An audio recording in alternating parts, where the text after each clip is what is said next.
Attention, the following broadcast has been approved by Outcasted OC. Viewer discretion is advised. Incoming transmission in 5, 4, 3, 2, 1. Hi all, it's Mugen Ross here reviewing Smackdown, the Smackdown just before Night of Champions. The show opened really strong with the Brawling Brutes coming out and them wearing brand new football jerseys, it seems, mainly Ridge Holland and Butch. And I'd love to get them, but check the WWE store, nowhere to be found. I swear they do this often. They show brand new t-shirts they're going to design or give it to wrestlers to kind of show off, and then it's nowhere to be found for weeks on end until it's oh yeah, now it's available for people to buy. Just hurry up with it because I'd like to buy it. But yeah, they all walked down. This is a continuation from last week's kind of feud of Sheamus and Austin Theory, where Austin Theory kind of took the mick out of Sheamus, and Sheamus ended up bro kicking him. So this is how this match has been set up. Austin Theory walking down saying he's the greatest US champion. Shout out to my boy Two Tall Tyler on TikTok. I noticed you. I saw you there. Literally every major walkout, I seeing Tyler there and interacting with all the wrestlers. Everything. It was cool. Really cool to see someone I'd speak to on TikTok be there at the actual show and on camera. Austin Theory tried to in this match, they were going very back and forth. He really tried to imitate Sheamus's moves and take the mick out of Sheamus. He tried to go for Sheamus's signature of locking him in the ropes and just beating at the chest. That didn't happen. It got reversed. To then Sheamus went to go do it. To then that got reversed. There were a lot of back and forth. Sheamus even taking literally what I consider always one of the worst bumps to take is from the sides. The ring post, just taking a full shoulder into it. I'm just yeah, nah, that's never fun. There's a really awesome spot where he did a smooth roll through Blockbuster and literally just took Sheamus off his feet, which was awesome to see. Commentary made a really interesting point as well, which made it feel like they're still trying to make us know Sheamus and Drew are still cool and Drew's still around. Sheamus headbutted Austin out of anger, and Wade Barrett literally made a comment on commentary about, shades of a Glasgow kiss there. That's Drew McIntyre style, and that they are friends. It was okay, I get where you're going with this, but why?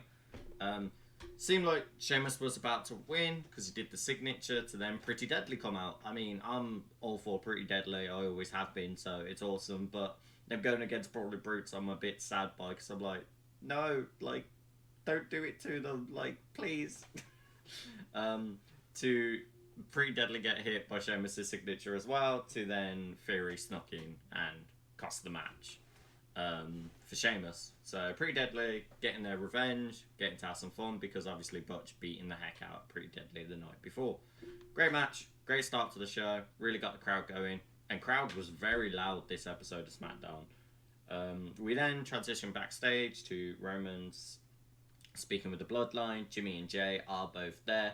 Roman saying he wants the whole family there for the 1,000 days, especially you, Jay. Didn't say anything about Jimmy.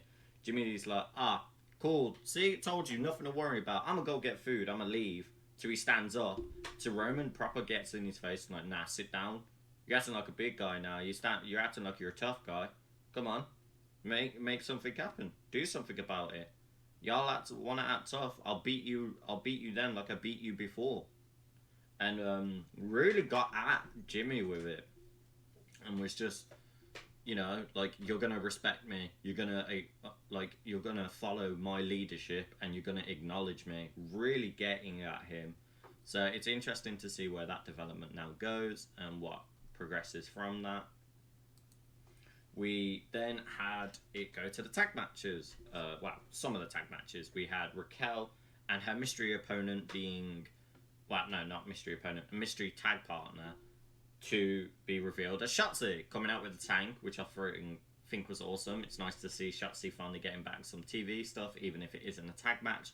And I feel like Raquel and Shotzi's synergy is working very well. We saw shades of it the week prior, but now we're seeing it a lot more. They really quickly opened up.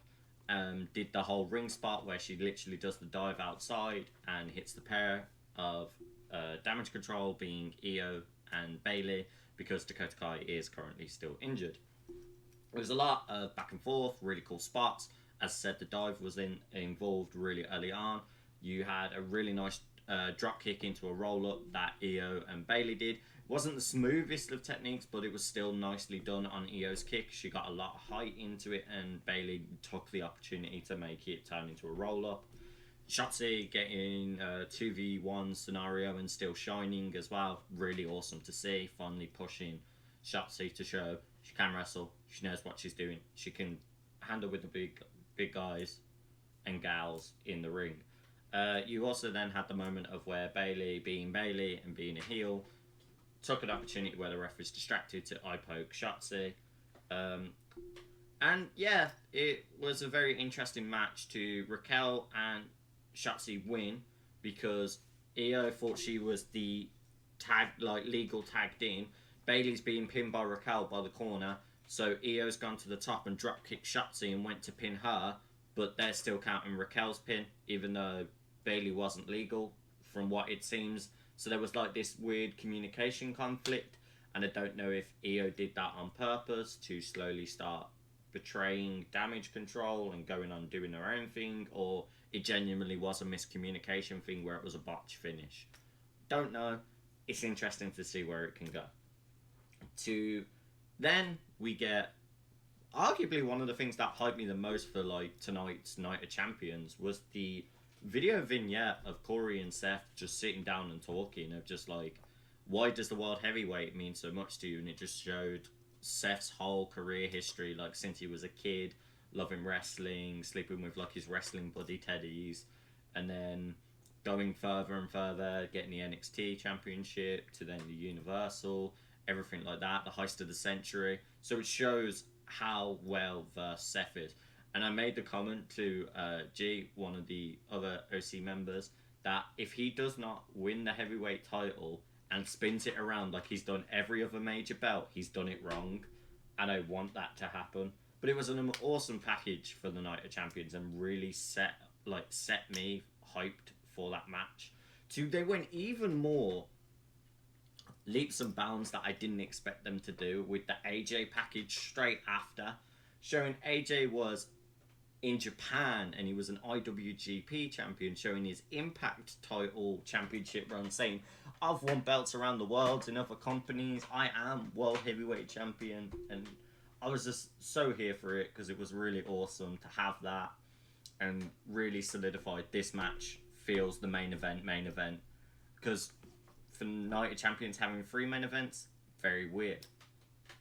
We then transitioned to kind of a meh match for me. I love Cameron Grimes, I love Hit Row as a group, but it just felt like it was a, hey, here's a quick match to still kind of keep you entertained with wrestling, but it's not going to be anything crazy or balls to the wall.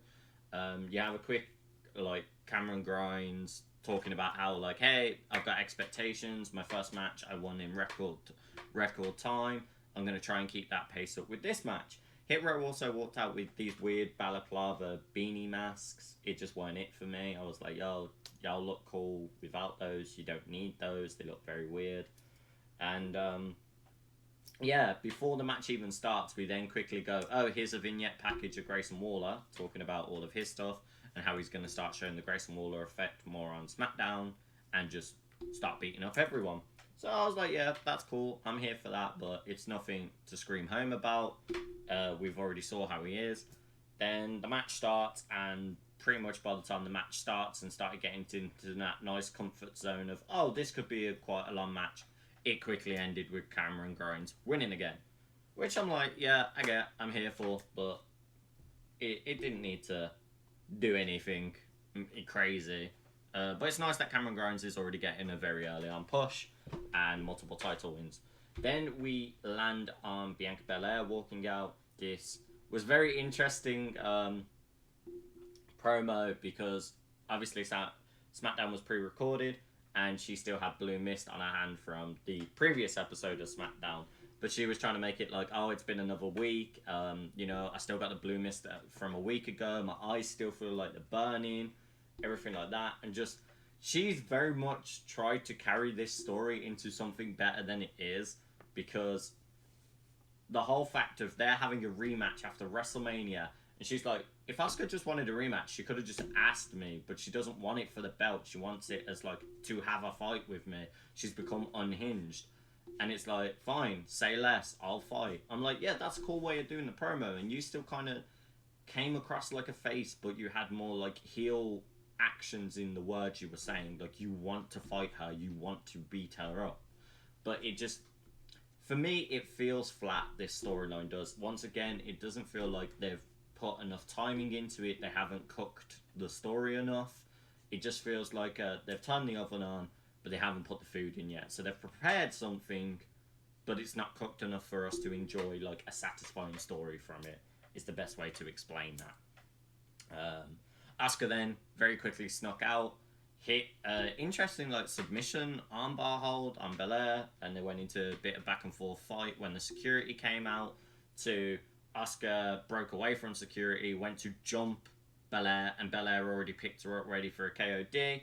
As she was literally about to swing down the KOD, security have grabbed Asuka, moved her off her, so nothing happened there.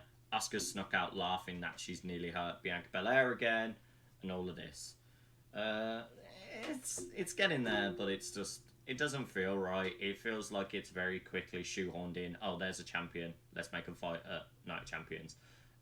What was also very interesting is Rhea is meant to be fighting Natalya, which is the SmackDown belt, at Night of Champions, and there was nothing in the whole episode about that belt or that feud happening. So, what's going on there? Like, what? You've got your SmackDown champion defending the SmackDown champion belt. Like, you can take her on SmackDown. Just because she's drafted to Raw doesn't mean she can't be on SmackDown, because she is your SmackDown representative. It's just a weird thing that they never had anything going forward with that story or build anything more for tonight's pay-per-view. Then, my personal favourite bit, we get LA Knight coming out. Yeah. And it was fantastic to just see LA Knight get to be LA Knight in the ring. He went against Rick Boogs because of the previous week where they tag teamed together and Boogs made them lose. So he was like, I'm going to make a statement, I'm going to beat you, I'm going to throw out the trash. To Street Profits come out, who were their tag team opponents the week before, jump on commentary, and it was absolutely gold. They constantly threw jokes. They were saying about how Wade Barrett wants to get in celebrity boxing against Mike Tyson, and Wade Barrett's like, no, don't sell me under the bus and everything. Them screaming, he's booging out, as Rick Boogs picks up LA Knight and does like a full body press, throws him onto the commentary desk. Just having a lot of back and forth humour. Michael Cole was being like, hey, Street Profits, I can happily have you on commentary every week, instead of Wade Barrett and for Montez Ford to just be like, hey Wade, I think we've got some bad news for you then. It's like they knew how to play into it and have a good laugh. The match was gold as well. Really good spots between everything. LA Knight's finisher looks devastating as always. And yeah, LA Knight got the win. Cuts a very quick, detailed promo just being like, look, you two were talking smack the whole time, and your night's coming up. Y'all say you want the smoke. No, you're going to be smoked because of the person whose game it is. And whose game is it? The whole crowd, all in sync, said LA Knight. That's how you know you've got a guy over, where he doesn't need to finish his whole promos or say his catchphrases or lines. The crowd are already doing it for him. And the press conference of Night of Champions that happened as well, you knew this was happening because everyone was screaming LA Knight, LA Knight, before Triple H even said anything. So we had that, and it was awesome. We went to Karrion Kross versus AJ Styles. Nothing too fancy. They're just previous feud, and just a quick, hey, I'm going to fight you before you go for this World Heavyweight because I'm angry I didn't get in the Tournament Contender Series, which is very valid from Karrion. I feel Karrion should have been one of the contenders in that tournament, or at least had a match there, and it was very weird he wasn't considered.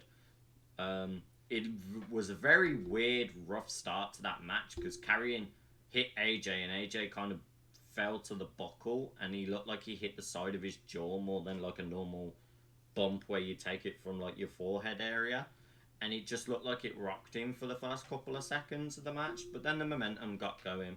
There's a nice few little spots. AJ about to load up the punch to get towards near the end of the match. Scarlett intervening, and then Mitchin coming out being like, "Oh, I'm ready for a scrap. Like, let's go." Like, wanting to fight Scarlett. And I'd be so down for that to be a feud going forward. Like, I'd love to see Scarlett be in the ring separate to Carrion and do some wrestling in the ring. And I'd love to see it against, like, Mitchin, Mia Yim, or, you know, Dakota Kai when she returns. People like those. I feel like Scarlett has that level of, like, she could go at it if she was given the chance. And it was just a good match. AJ obviously getting the win. They're not going to make him look weak or lose to Carrion just before he goes into arguably the best main event of Night of Champions. So then we got very interesting developments of the Bloodline story. The KO show happens, and KO's like, "Hey, welcome to the Kevin Owens show." To Sammy makes the joke of, "I thought we were doing it together." KO quickly goes, "The Kevin and Sammy show," like, to fix it before any drama happens. And it's like, "Oh, you know, I'm going to invite my guests, Solo Sikoa and the Tribal Chief." Like, he wasn't there. He didn't want to care for it. And he just knew they weren't going to come out. Like, the whole situation of the Tribal Chief right now is very interesting because he's trying to still like he's acting in control, but you can tell he feels like he's losing the control. Paul Heyman comes out, starts talking like the wise man, being like, "Oh, you don't get this. You don't get the narrative. You don't understand that the Tribal Chief doesn't come out when you ask him to. He comes out when he feels like it. So it's cut off by the Usos. The Usos walk out and get very agitated at them, and it's like, "Look, you got a bigger problem standing right in front of you." And they're talking back and forth, and KO was like, "Look, Sammy's this whole time has said we still need to help the Bloodline. We need to look after Jimmy and Jay of the Usos. We need to support them." And KO was like, "Look, I'm going to say it how as it is. Sammy's been right about everything that Roman's done to you guys, about everything that's gone and happened." And he was like, he could call himself the head of the table, but what I see in front of me is the heart of the table. He doesn't treat you like that. He treats you like the lackeys. He treats you like the appendix of it, and things like that. And it was a really, like, heartfelt little promo of like, "Look, guys, I don't know how much we can get it more through to you. You're not the enemy. We actually want to help you. It's just you can't help yourself because you're still stuck with Roman." So Jimmy goes, "Let me tell you this, and listen real good. You're standing in front of the best damn tag team in the world, and if you don't, like, understand that, when it comes to tag teams and day one-ish, I am the Tribal Chief." Like, Jimmy got that level of angry to Romans came out, because obviously he don't like what's been said. Kicks off, smacks the mics out of Jimmy and Jay's hands. They both don't do anything at the time. To then Sammy gets more in Roman's head, just being like, "You do realise it's over, right? The bloodline's crumbling. It's falling apart. And it's all because of you." To Roman smacks the mic out of Sammy's hand. KO hits a stunner. Brawl ensues. Everything kicks off. Solo comes out. Hits the spike on KO. Hits the spike on Sammy. Then picks them up. Roman spears. Jimmy and Jay come back into the ring. Jay picks up the tag belts, looks at them, passes them to Solo.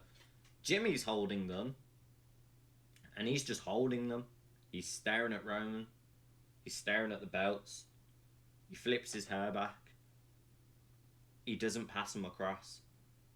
Then Jay walks over like, "Bro, come on. Like, what are you doing, cuz?" Goes to take it off him, and he doesn't let go. Jay has to take him off him a second time, so then Jimmy lets go, and he passes it to Roman. Roman lifts them. Solo lifts them. Jay hits the one. Jimmy doesn't. Jimmy just stands there in the corner looking pissed off, and that's how SmackDown ended. I think this SmackDown was more the lead up to Night of Champions storylines, where some are really good and really hitting home, and others were just, these are little snippets to keep anyone who's came to SmackDown entertained and still getting a bit of a cohesive story going into Night of Champions. There's speculation that LA Knight is going to be added to the card against another match against Rick Boogs, because everyone loves LA Knight in Saudi, and he's over, and LA Knight is in Saudi Arabia at the moment doing press conference stuff and just doing extra content with everyone and traveled there, so it's more than possible he could. It's also very interesting that we originally all thought Jay was going to be the one to turn on the bloodline, and now it seems like the roles are reversing. It now seems like it's going to be Jimmy, and I'm very excited to see where Night of Champions goes. I don't want Kevin Owens and Sami Zayn to lose the belts just for a bloodline storyline, but if they do, I think it makes sense. But that was my quick tidbits of SmackDown. I'd give this overall very, very good SmackDown, very enjoyable to watch, and I'm excited for Night of Champions. Let me know what you guys think in the comments, and let me know your predictions of Night of Champions in the comments. We will be live on TikTok watching it via Unicorn Goth, so if you don't already follow Unicorn Goth on the Outcasted OC, go and do so.